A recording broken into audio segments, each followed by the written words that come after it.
KSRTC CMD Biju പ്രഭാകറിന്റെ അവധിയിൽ പോക്ക് വലിയ ചർച്ചയാവുകയാണ്. ഗതാഗത മന്ത്രി കെ.ബി. ഗണേഷ് കുമാർ ചാർജ് എടുത്തതിന് ശേഷം അഴിച്ചുപണി തുടങ്ങിയതാണ് എന്നുള്ളതാണ് ഇപ്പോഴുള്ള ചർച്ചയ്ക്ക് ഉയരുന്ന വാദമെന്ന് പറയുന്നത്.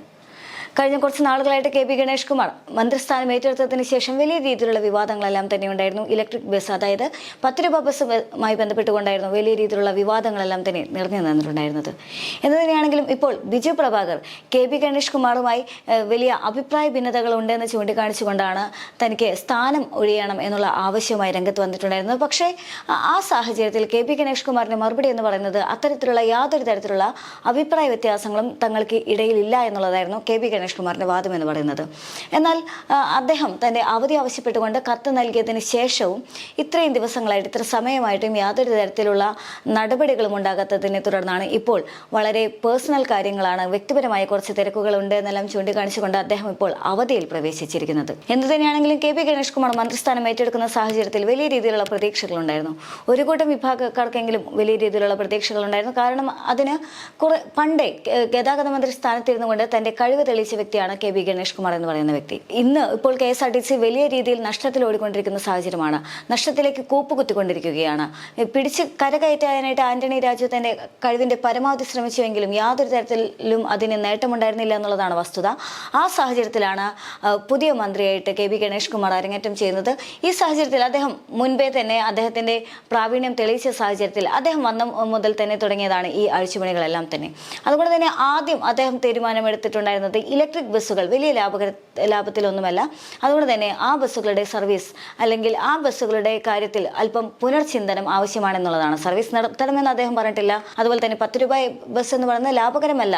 അതുകൊണ്ട് അക്കാര്യത്തിൽ കുറച്ചുകൂടി ഒന്ന് ചിന്തിക്കേണ്ടിയിരിക്കുന്നു, ചില തീരുമാനങ്ങളെല്ലാം എടുക്കേണ്ടിയിരിക്കുന്നു എന്നുള്ളതായിരുന്നു അദ്ദേഹത്തിന്റെ വാദം എന്ന് പറയുന്നത്. പക്ഷേ അദ്ദേഹത്തിന്റെ ഈ വാദത്തിനെതിരെ വലിയ വിമർശനങ്ങളാണ് ഉയർന്നു വന്നിട്ടുണ്ടായിരുന്നത്. അതായത് 10 രൂപ ബസ് എന്ന് പറയുന്നത് കെഎസ്ആർടിസി മൊത്തം നഷ്ടക്കച്ചവടത്തിൽ നിൽക്കുന്ന സാഹചര്യത്തിൽ എവിടെയെങ്കിലും ഒരു ലാഭമുണ്ടെങ്കിൽ അത് 10 രൂപ ബസ്സിൽ മാത്രമാണ് എന്നുള്ളതായിരുന്നു ആ സാഹചര്യത്തിൽ ഉയർന്നു വന്നിട്ടുണ്ടായിരുന്ന വാദം എന്ന് പറയുന്നത്. മാത്രമല്ല, ഇത്രയും ജനപ്രിയമായ ഒരു ബസ്സും, അതായത് ഇത്രയും ജനപ്രിയമായ ഒരു കെഎസ്ആർടിസി സർവീസും ഇല്ല എന്നുള്ളതും വലിയൊരു വിഷയം തന്നെയായിരുന്നു. അന്ന് ജനങ്ങളും മാധ്യമങ്ങളും, എന്തിനേറെ പറയുന്നു ജീവനക്കാരും മന്ത്രിമാരും പോലും ഈ 10 രൂപ ബസ്സിനെ അനുകൂലിച്ചുകൊണ്ട് രംഗത്തെത്തിയിട്ടുണ്ടായിരുന്നു. ആര്യ രാജേന്ദ്രനും അതുപോലെ തന്നെ എം.വി. ഗോവിന്ദൻ മാഷ് എല്ലാവരും തന്നെ ഇതിനെ പറ്റി പറഞ്ഞുകൊണ്ട് രംഗത്തെത്തിയിട്ടുണ്ടായിരുന്നു.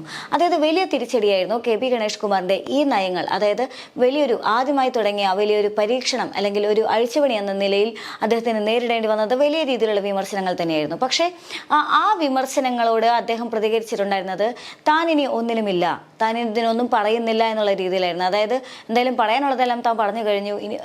പക്ഷേ തനിക്ക് ലഭിച്ച തന്റെ വാക്കുകൾക്ക് ലഭിച്ച സ്വീകാര്യത കുറഞ്ഞു പോയി എന്നുള്ള ഒരു വിഷമം അദ്ദേഹത്തിനുണ്ടായിരുന്നു. അതുകൊണ്ട് തന്നെ മനസ്സും അടുത്തുകൊണ്ടാണ് അദ്ദേഹം പറഞ്ഞത് ഇനി താനൊന്നും പറയുന്നില്ല, എന്തെങ്കിലും എല്ലാം അറിയാനുണ്ടെന്ന് വെച്ച് കഴിഞ്ഞാൽ കെഎസ്ആർടിസി ജീവനക്കാരോട് ചോദിച്ചോളൂ എന്ന്. അതായത് അതിനുള്ള പ്രധാനപ്പെട്ട കാരണം എന്ന് പറയുന്നത് വാർഷിക റിപ്പോർട്ട് പോലും കെഎസ്ആർടിസി പുറത്തുവിട്ടു എന്നുള്ളതാണ്. അതുവരെ ഇല്ലാതിരുന്ന കെ.ബി. ഗണേഷ് കുമാർ ഇത് നഷ്ടക്കച്ചവടത്തിലാണെന്ന് പറഞ്ഞ സാഹചര്യത്തിൽ കെഎസ്ആർടിസിയുടെ ഭാഗത്തു നിന്നും വാർഷിക റിപ്പോർട്ട് ചോർന്നു എന്നാണ് വാദം. അതെങ്ങനെ ചോർന്നു എന്നുള്ള ചോദ്യം അവിടെ വരുന്നുണ്ട്. ആ വാർഷിക റിപ്പോർട്ടിൽ വ്യക്തമായി ഈ ഇലക്ട്രിക് ബസ്സിന് ലഭിച്ചിട്ടുള്ള ലാഭങ്ങളെല്ലാം തന്നെ കാണാനാകുന്നതാണ്. അതുകൊണ്ട് തന്നെ തനിക്കെതിരെ കെഎസ്ആർടിസി ജീവനക്കാർ പോലും ഇറങ്ങി എന്നുള്ളതായിരുന്നു അന്ന് ഗണേഷ് കുമാറിനെ അലട്ടിയ ഒരു പ്രധാന പ്രശ്നം എന്ന് പറയുന്നത്. അതുകൊണ്ട് തന്നെയാണ് അദ്ദേഹം ഇനി താനൊന്നിനുമില്ല, എന്തെങ്കിലും ചോദിക്കാനുണ്ടെങ്കിൽ അത് ജീവനക്കാരോട് ചോദിക്കുമെന്ന് മാധ്യമപ്രവർത്തകരോട് പറഞ്ഞിട്ടുണ്ടായിരുന്നത്. എന്തു തന്നെയാണെങ്കിലും ആ സംഭവത്തിന് ശേഷം ഒരു കുറച്ച് ഇടവേളയുണ്ടായിരുന്നു എന്നുള്ളതാണ് യാഥാർത്ഥ്യം. അതിനുശേഷം ഇപ്പോഴാണ് ബിജു പ്രഭാകറുമായിട്ടുള്ള ഈ വിഷയം വരുന്നത്. ബിജു പ്രഭാകർ അവധിയിൽ പ്രവേശിക്കുകയാണ്. അത് കെ.ബി. ഗണേഷ് കുമാറുമായുള്ള പ്രശ്നത്തെ തുടർന്നാണ് എന്നുള്ളതാണ്. എന്നാൽ വാദങ്ങളെല്ലാം തന്നെ കെ.ബി. ഗണേഷ് കുമാർ നിഷേധിക്കുകയുമാണ്. യഥാർത്ഥത്തിൽ ബിജു പ്രഭാകർ എന്ന് പറയുന്ന വ്യക്തി, അദ്ദേഹത്തോട് തൊഴിലാളികൾ പോലും അത്ര വലിയ സ്വരച്ചേർച്ച ഉണ്ടായിരുന്നില്ല എന്നുള്ളതാണ് നമുക്ക് ചരിത്രമെല്ലാം തന്നെ കാണിച്ചു തരുന്നത്. അതായത് കെഎസ്ആർടിസിയുമായി ബന്ധപ്പെട്ടുകൊണ്ട് പലപ്പോഴും പല പ്രശ്നങ്ങളും ബിജു പ്രഭാകർ വെളിച്ചത്ത് കൊണ്ടുവരാൻ ശ്രമിച്ചിട്ടുണ്ട്. ആ സാഹചര്യത്തിലെല്ലാം തന്നെ ജീവനക്കാർ ഒറ്റക്കെട്ടായിട്ട് അദ്ദേഹത്തിന് എതിരെ തിരിയുന്ന സാഹചര്യമായിരുന്നു. മാത്രമല്ല, മുൻപ് CITUവിന്റെ നേതാവായിരുന്ന അന്തരിച്ച ആനത്തലവട്ടം ആനന്ദനാണെങ്കിൽ പോലും അദ്ദേഹത്തിനെതിരെ പലപ്പോഴും കൊമ്പ് കോർക്കേണ്ട സാഹചര്യം ഉണ്ടായിട്ടുണ്ടായിരുന്നു. അതായത് തൊഴിലാളി യൂണിയനുകൾ പോലും ബിജു പ്രഭാകരായിട്ട് അത്ര രസത്തിലായിരുന്നില്ല എന്നുള്ളതാണ് ഇതിൽ നിന്നെല്ലാം തന്നെ വ്യക്തമാകുന്നത്. എന്നാൽ അതേസമയം തന്നെ ആന്റണി രാജു എന്ന് എന്ന് പറയുന്ന മുന്നത്തെ ഗതാഗത മന്ത്രി ബിജു പ്രഭാകറുമായി അത്ര നല്ല അടുപ്പത്തിലായിരുന്നു എന്ന് കാണാനും സാധിക്കും. ആന്റണി രാജുവിനെ സംബന്ധിച്ചിടത്തോളം ബിജു പ്രഭാകർ എന്ന് പറയുന്നത് തോളോട് തോൾ ചേർന്ന് പ്രവർത്തിക്കുന്ന ഒരു വ്യക്തി തന്നെയായിരുന്നു. പക്ഷേ ഇത്ര വലിയ സാഹചര്യങ്ങൾ, ഇത്ര വലിയ വിമർശനങ്ങളെല്ലാം തന്നെ നിലനിന്നിരുന്ന ഒരു വ്യക്തി കൂടിയാണ് ബിജു പ്രഭാകർ എന്ന് പറയുന്നത്. ആ സാഹചര്യത്തിലാണ് കെ.ബി. ഗണേഷ് കുമാറിന്റെ കടന്നുവരവ് എന്ന് പറയുന്നത്. കെ.ബി. ഗണേഷ് കുമാറുമായി ഇലക്ട്രിക് ബസ്സുകളുടെ കരാറുകളുടെ കാര്യത്തിൽ പോലും തർക്കമുണ്ടായിരുന്നു. ഇലക്ട്രിക് ബസ്സുകളുടെ കരാറുകൾ റദ്ദാക്കണമെന്നുള്ള ആവശ്യമായിരുന്ന സാഹചര്യത്തിൽ എന്ത് തന്നെയാണെങ്കിലും അതിന് നിയമപരമായിട്ട് അതിനുള്ള സാധ്യതയില്ല എന്നുള്ള വാദങ്ങളെല്ലാം തന്നെ വന്നിരുന്നു. എന്ത് തന്നെയാണെങ്കിലും ഇലക്ട്രിക് ബസ് തന്നെയാണ് ഈ തർക്കത്തിനുള്ള പ്രധാന ഹേതുവായി മാറിയിട്ടുണ്ടായിരുന്നത്.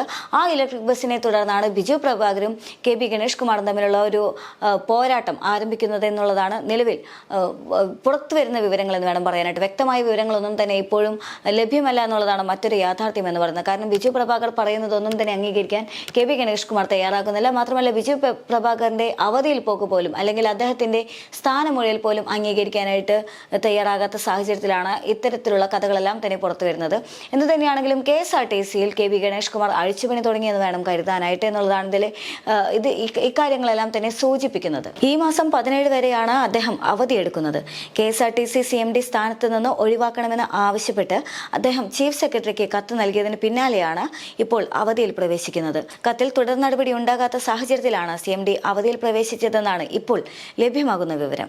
ഗതാഗത മന്ത്രി ഗണേഷ് കുമാറുമായുള്ള നയപരമായ വിയോജിപ്പ് നിലനിൽക്കെയാണ് ഈ അവധി എന്നുള്ളതാണ് അതിലെ ഏറ്റവും ശ്രദ്ധേയമായ കാര്യം.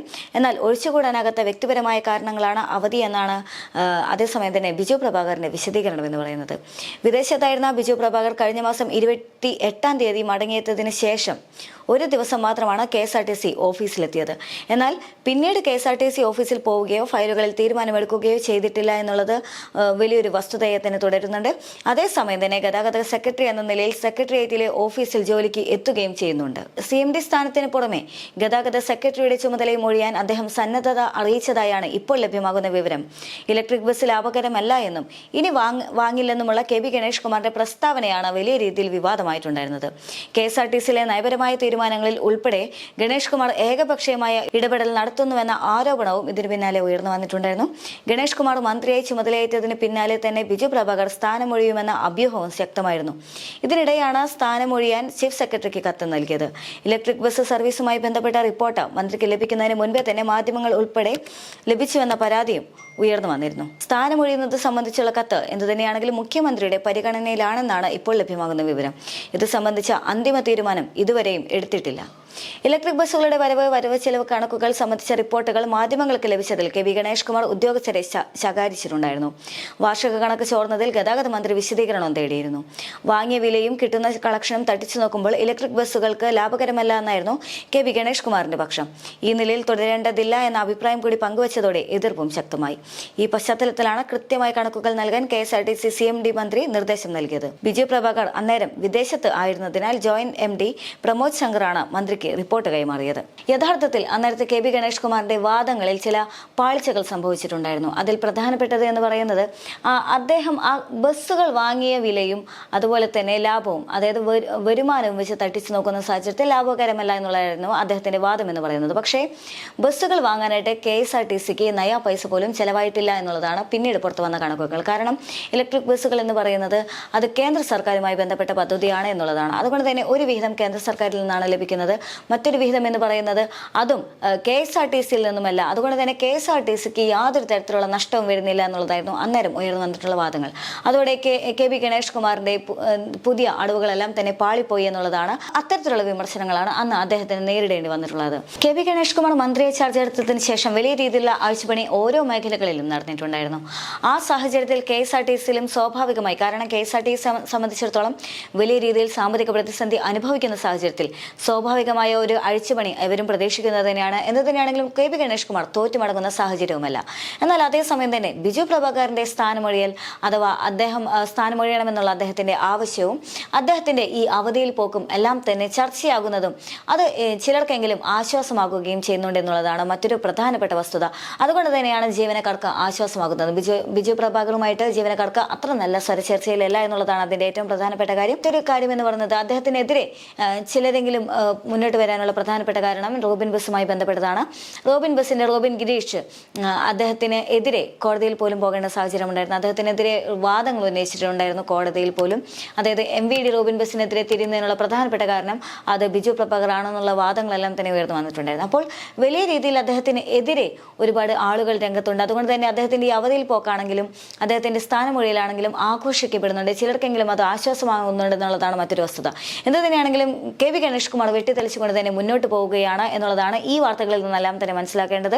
അദ്ദേഹം എന്ത് തന്നെയാണെങ്കിലും ബിജു പ്രഭാകർ KV ഗണേഷ് കുമാർ മന്ത്രിയെ ചാർജ് എടുത്ത ശേഷം അദ്ദേഹം രാജിവെക്കുന്നു എന്നുള്ള വാർത്തകൾ വരുമ്പോൾ അവിടെ എന്തോ സംഭവമുണ്ട്, അല്ലെങ്കിൽ എന്തോ സ്വരച്ചർച്ചയുണ്ട് എന്ന് വേണം മനസ്സിലാക്കാനായിട്ട്. ഇപ്പോൾ വീണ്ടും അദ്ദേഹം വലിയ രീതിയിലുള്ള അവധി ആവശ്യപ്പെടുകയാണ്, അല്ലെങ്കിൽ ഒരു ഒഴിഞ്ഞുപോക്ക് ആവശ്യപ്പെടുന്ന സാഹചര്യത്തിൽ KV ഗണേഷ് കുമാർ എന്ത് തന്നെയാണെങ്കിലും KSRTCയെ അങ്ങനെയൊന്നും വിട്ടുകളയാനായിട്ട് ഉദ്ദേശിക്കുന്നില്ല. KSRTCയെ കൈപിടിച്ച് ഉയർത്താനുള്ള അഴിച്ചുപണികൾ അദ്ദേഹം തുടങ്ങും എന്ന് തന്നെ വേണം കരുതാനായിട്ട്.